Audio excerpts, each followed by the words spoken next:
Қазақтың бағы Қазақстанда. Қазақстан тәуелсіздік алғанда жер бетінде бөркін аспан қатып қуанбаған қазақ жоқ шығар. Соның бірі менің әкем жазушы Жақсылық Сәмитұлы. Мен ол кезде 10 жастағы бала едім. Үрімжіге көшіп келгенімізге 3-4 жыл болған. Аты жөні кім екені қазір анық есімде жоқ. Әкемнің үнемі әңгімелесіп, сырласып жүретін 2 досы болды.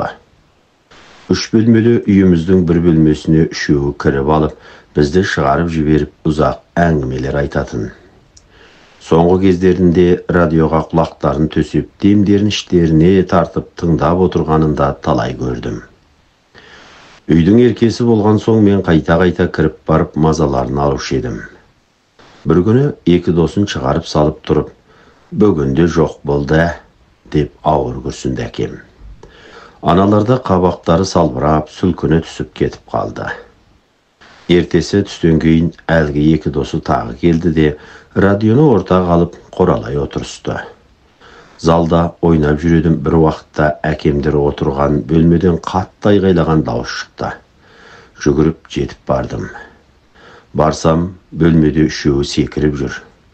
Әкемнің шаттанып, ананы бір, мынаны бір құшақтап, соңында түкте түсінбей көзі бақырайып тұрған мені тік көтеріп шыр айналғаны әлі күнге дейін есімде. Әкем жылап жүрген сияқты, қуанып жүріп жылағаны несі деп ойладым.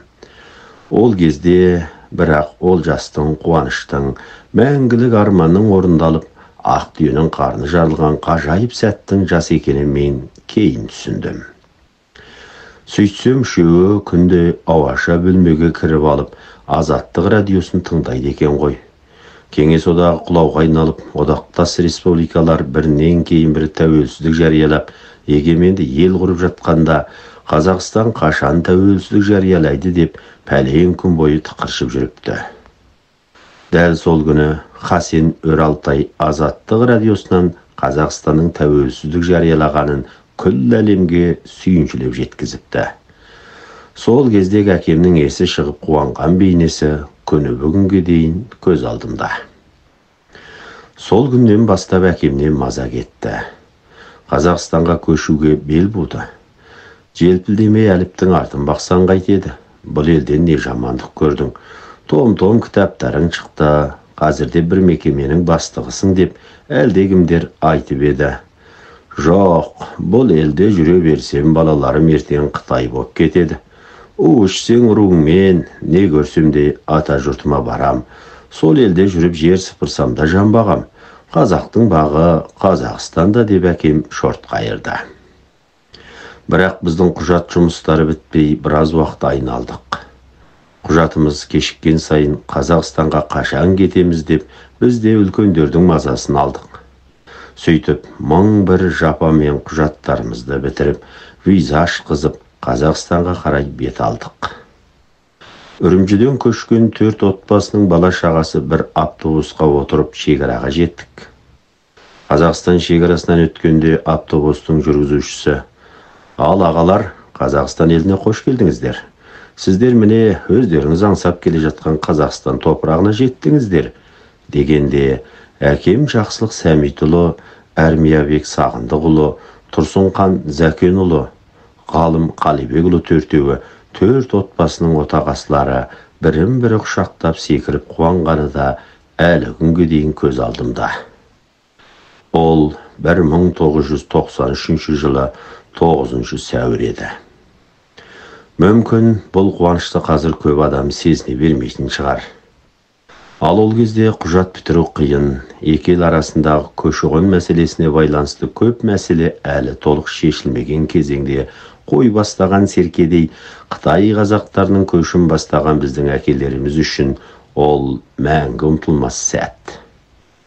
Күні бүгінге дейін әкемді еске алсам, сол 2 сәт Қазақстан тәуелсіздік жариялаған күнмен шекарадан өткен шақтағы қуанған бейнесі көз алдыма келеді. Аңсаған Алматыға сам жамыраған шақта жеттік. Сайранда Қабдеш Жұмәділов бастаған Қазақстан жазушылар одағының мүшелері, ақын жазушылар күтіп алды. Қытайдан келген көштің басы деп ыстық ықылас танытты.